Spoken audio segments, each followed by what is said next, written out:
संत ज्ञानेश्वरांचे आई वडील विठ्ठलपंत आणि रुक्मिणीबाई। एक गोष्ट ज्यात प्रेम आणि त्यागाचं गहन सत्य दडलेलं आहे। ही गोष्ट आहे संत ज्ञानेश्वरांच्या आई वडिलांची, विठ्ठलपंत आणि रुक्मिणीबाईंची, ज्यांच्या जीवनातील संघर्षांनी महाराष्ट्राच्या संत परंपरेचा पाया रचला। त्यांचा प्रवास म्हणजे एका साध्या दाम्पत्याचं अद्वितीय समर्पण, ज्यातून ज्ञानाचा अमूल्य दीप उजळला। मी आहे दीपिका ठाकूर आणि माझ्या यूट्यूब चॅनलमध्ये आपल्या सर्वांचं खूप खूप स्वागत आहे। विठ्ठलपंत हे लहानपणापासूनच विद्वान होते। त्यांनी वेद, व्याकरण आणि काव्याचं गहन अध्ययन केलं होतं। त्यांचं बालपणीचं जीवन सुखकर होतं, पण त्यांच्या मनात कुठेतरी एक बेचैनी होती। विश्वातील शाश्वत सत्य शोधण्याची ओढ त्यांना नेहमी सतावायची। या आध्यात्मिक प्रवासाच्या ओढीनेच त्यांनी घर सोडलं आणि देशाटनाला सुरुवात केली। तेव्हा त्यांचं हृदय फक्त भगवंताच्या भक्तीने ओथंबलेलं होतं।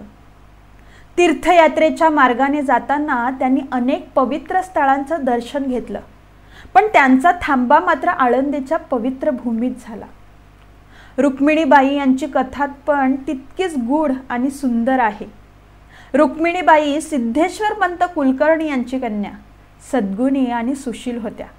त्यांचं कुटुंब अत्यंत धार्मिक होतं आणि त्यांच्या वडिलांनी त्यांच्यावर धर्माचरणाचे संस्कार लहानपणापासूनच केले होते। आळंदीत सिद्धेश्वर मंदिराच्या दर्शनासाठी दररोज येणाऱ्या विठ्ठलपंतांना रुक्मिणीबाईंचे वडील पाहत असत।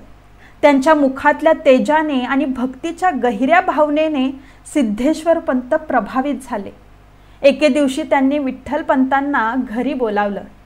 भोजनाच्या दरम्यान झालेल्या संवादातून त्यांनी विठ्ठलपंतांची विद्वत्ता ओळखली आणि त्यांच्या आध्यात्मिक प्रवासाचा सखोल विचार केला। अचानक एक ईश्वरी प्रेरणा त्यांनी अनुभवली।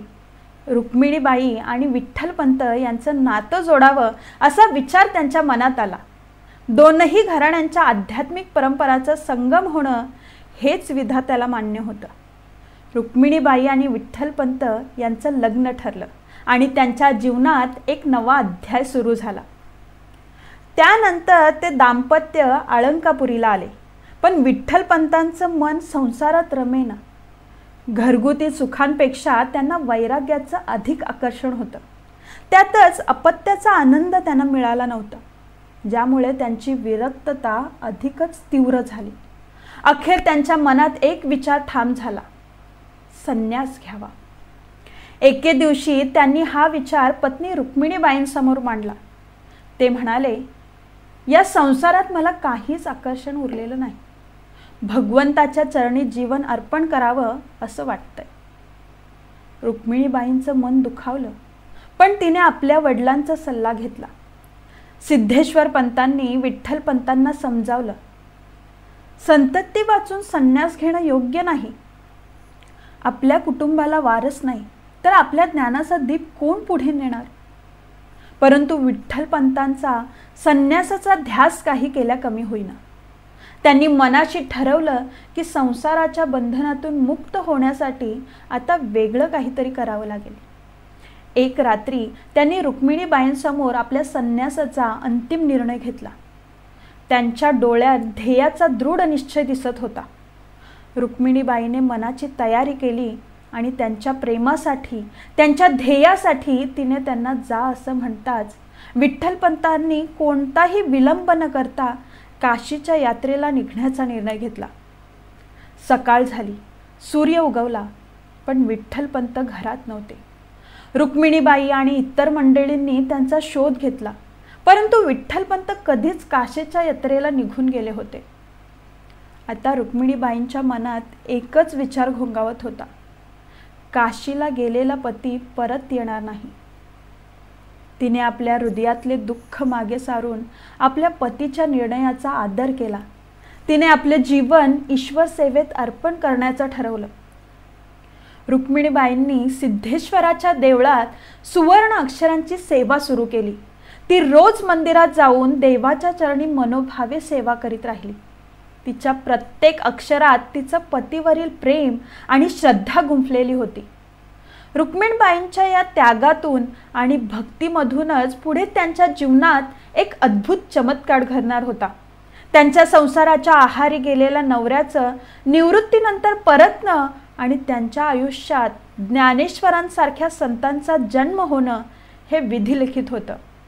पण त्या दिवशी रुक्मिणीबाईंच्या मनात मात्र एकच गोष्ट होती, ईश्वराचं स्मरण आणि आपल्या पतीसाठी प्रार्थना.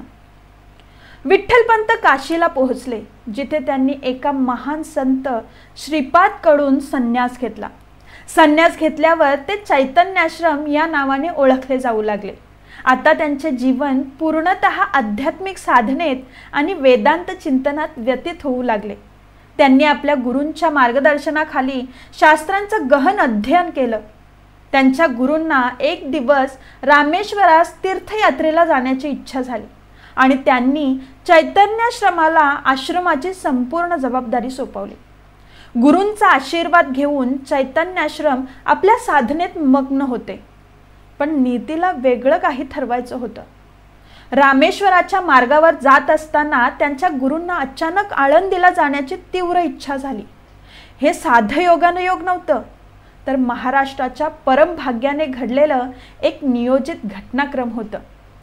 आळंदीला पोहोचल्यावर गुरु रुक्मिणीबाईंच्या घराजवळ आले. जेव्हा ती अक्षय तृतीयेस मंदिराची प्रदक्षिणा घालीत होती, गुरूंनी तिला पाहिलं आणि स्वाभाविकच त्यांच्या तोंडातून आशीर्वाद स्वरूपात पुत्रवती भव हे शब्द निघाले. हा आशीर्वाद ऐकून रुक्मिणीबाईंच्या मनात एकाच वेळी दुःख आणि आनंदाचं मिश्रण उमटलं. ती थोडी स्तब्ध झाली आणि तिला तिच्या आयुष्यातल्या या विस्मयकारक परिस्थितीची जाणीव झाली. ती स्वतःचं दुःख मनात दडवून स्वामींना आपल्या आयुष्याची संपूर्ण कहाणी सांगू लागली. तिच्या शब्दांमध्ये पतीच्या विरहाचं दुःख आणि त्यांचं प्रेम तिने प्रकट केलं. स्वामींनी तिचं हे सगळं ऐकलं आणि त्यांच्या मनात विचार आला की हा चैतन्याश्रम म्हणजेच तिचा हरवलेला पती असावा. स्वामींना हे उमगलं की हे दाम्पत्य आपसात एकमेकांसाठीच नियतीने ठरवलं आहे. स्वामींनी तातडीने निर्णय घेतला. त्यांनी रुक्मिणीबाईला आणि तिच्या वडिलांना काशीला घेऊन जाण्याचा विचार केला. तिथे पोहोचल्यावर त्यांनी रुक्मिणीबाईला एका वेगळ्या ठिकाणी ठेवून स्वतः आश्रमात एकटेच गेले. चैतन्याश्रमातील लोकांना आपल्या गुरूंना अचानक परतलेला पाहून आश्चर्य वाटलं. सर्वांनी त्यांच्या स्वागतासाठी गर्दी केली. गुरूंनी चैतन्याश्रमाकडे पाहिलं आणि शांत स्वरात विचारलं, घरी कोण आहे का? चैतन्याश्रम थोडा चकित झाला, पण सत्य लपवण्याचा प्रयत्न न करता त्याने गुरूंना सगळं खरं सांगितलं आणि गुरूंच्या चरणी मस्तक ठेवले. गुरूंनी चैतन्याश्रमाला उठवून घेतलं आणि त्याला आपल्या पत्नीची गाठ घालून दिली. त्याचबरोबर गुरूंनी त्याला एक अत्यंत महत्त्वपूर्ण उपदेश दिला, तो म्हणजे गृहस्थाश्रम स्वीकारण्याचा. चैतन्याश्रम म्हणजेच विठ्ठलपंत यांनी आपल्या गुरूंच्या आज्ञेचं शिरसावंद्य मानून संन्यासाचा त्याग करून गृहस्थाश्रम परत स्वीकारला. आपल्या पत्नी रुक्मिणीबाईसह त्यांनी पुन्हा संसार सुरू केला. पण हे निर्णय साधे नव्हते. एका संन्याशाने संन्यास सोडून पुन्हा गृहस्थाश्रम स्वीकारणे हे जनसामान्यांसाठी अकल्पनीय होते. त्यांच्या या निर्णयाची चर्चा सर्वत्र पसरली. एकेकाळी ज्ञानाचा उच्च शिखरावर असलेले विठ्ठलपंत आता लोकांच्या चर्चेचा विषय बनले होते. त्यांच्या शिष्य ब्रह्मवृंदांनी त्यांना वाळीत टाकलं आणि उपेक्षेचा सामना करावा लागला. समाजातील आदर अचानक नष्ट झाला आणि ते अपमानित झाले. या परिस्थितीत विठ्ठलपंत आणि रुक्मिणीबाईने कोणताही दोष न लावता ईश्वरावर संपूर्ण विश्वास ठेवून पुढचं जीवन जगण्याचा निर्धार केला.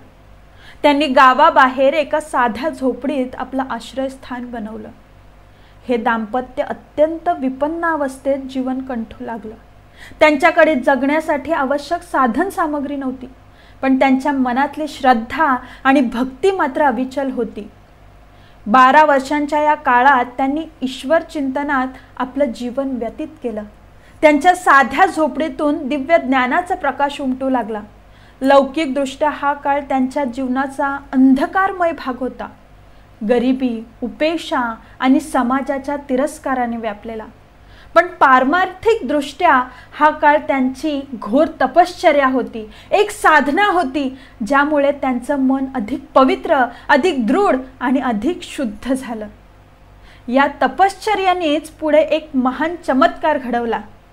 याच काळात त्यांच्या कुटुंबात संत ज्ञानेश्वर, निवृत्ती, सोपान आणि मुक्ताबाई यांसारख्या संतांचा जन्म झाला. त्यांच्या जन्माची तयारी या 12 वर्षांच्या घोर तपश्चर्येतूनच झाली होती असे वाटते. विठ्ठलपंत आणि रुक्मिणीबाई यांनी केलेल्या त्यागाचा परिणाम त्यांच्या संततीत दिसून आला. विठ्ठलपंत आणि रुक्मिणीबाई यांच्या 12 वर्षांच्या तपश्चर्याचा काळ जरी पारमार्थिकदृष्ट्या फलदायी ठरला असला तरी लौकिक जगात त्यांना आणि त्यांच्या मुलांना समाजाकडून कठोर वागणुकीचा सामना करावा लागला. समाजाच्या नजरेत विठ्ठलपंतांनी घेतलेला संन्यास सोडणे हे एक मोठं पाप मानलं गेलं आणि त्याचं प्रतिबिंब त्यांच्या कुटुंबावरही पडलं. संन्यासाच्या मुलांबद्दलच्या समाजाच्या अपमानास्पद विचारांमुळे ज्ञानेश्वर, निवृत्ती, सोपान आणि मुक्ताबाई यांना बालपणातच हेटाळणी सहन करावी लागली. गावकऱ्यांनी त्यांना आणि त्यांच्या कुटुंबाला वाळीत टाकलं आणि परित्यक्त ब्राह्मण या नावाने त्यांची थट्टा केली. विठ्ठलपंत आणि रुक्मिणीबाई या अपमानाचे ओझे सहन करत होते, पण त्यांच्या मुलांचं भविष्य त्यांना सतत काळजीत ठेवत होतं. ज्ञानेश्वर आणि त्यांच्या भावंडांची मुंज करण्याची वेळ आली तेव्हा आळंदीच्या ब्राह्मणांनी त्यांचा विरोध केला. त्यांना संस्काराच्या या पवित्र सोहळ्यात सहभागी होऊ देण्याचं ब्राह्मणांनी नाकारलं, कारण त्यांच्या डोक्यात विठ्ठलपंतांच्या संन्यास त्यागाचं पाप घर करून बसलं होतं. या निराशाजनक परिस्थितीत विठ्ठलपंतांनी धर्मशास्त्रज्ञांना विचारलं, आता उपाय काय? माझ्या मुलांच्या भविष्याला विचार करून आम्ही काय करू शकतो? धर्मशास्त्रज्ञांनी कठोर उत्तर दिलं, केवळ देहदंडाचाच उपाय आहे. तुम्ही ज्या पापाचं भागीदार ठरलात त्याचं प्रायश्चित्त देहत्याग करूनच होऊ शकतं. हे ऐकल्यावर विठ्ठलपंत आणि रुक्मिणीबाईच्या मनात एकाच विचाराने घर केलं, आपल्या मुलांच्या भविष्यासाठी आपण आपलं जीवन अर्पण करावं. ज्यांना आपली मुलं संस्कारापासून वंचित राहणार नाहीत, त्यांच्या जीवनात उज्ज्वल भविष्य येईल अशी त्यांची इच्छा होती. त्यांनी अतिशय कठोर निर्णय घेतला. आपल्या मुलांच्या भल्यासाठी त्यांनी आत्महत्या करून देहांत प्रायश्चित्त घेतलं. त्यागाच्या या अंतिम सोहळ्यात त्यांनी ईश्वराचरणी आपलं जीवन समर्पित केलं. विठ्ठलपंत आणि रुक्मिणीबाई यांच्या या महान बलिदानातून एकच संदेश उभा राहतो, त्याग आणि तपश्चर्या हे जीवनाचे खरे मूल्य आहेत. त्यांच्या मुलांना, विशेषतः ज्ञानेश्वर माऊलींना आपल्या आईवडिलांच्या या बलिदानाची जाणीव होती. याच त्यागातून पुढे संत ज्ञानेश्वरांनी समाजासाठी अपार ज्ञानसंपदा निर्माण केली. त्यांच्या पालकांचा हा त्याग एक आदर्श ठरला, ज्यातून पुढे भारतीय समाजाच्या संत परंपरेला नवीन दिशा मिळाली. धन्यवाद.